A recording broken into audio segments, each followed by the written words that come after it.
పదవి కోసం రాజకీయాల్లోకి రాలేదని ప్రజలకు జరుగుతున్న అన్యాయాన్ని ఎదిరించడానికే వచ్చానని జనసేన అధినేత పవన్ కళ్యాణ్ అన్నారు. తూర్పు గోదావరి జిల్లా మలికిపురంలో నిర్వహించిన బహిరంగ సభలో ఆయన పాల్గొన్నారు.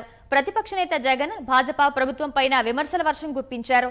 ప్రభుత్వం యువతలోని నైపుణ్యాలను వెలికితీసి ప్రోత్సహించకనే తప్పుదోవ పడుతోందని ఆయన స్పష్టం చేశారు.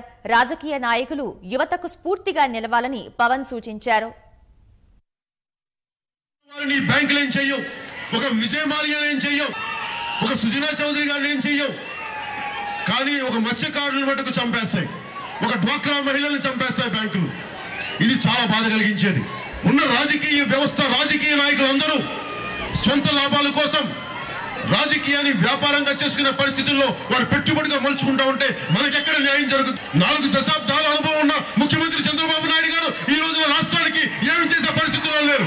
మీ సొంత పార్టీ ఎమ్మెల్యేని కంట్రోల్ చేయలేని మీరు ఒక ముఖ్యమంత్రి.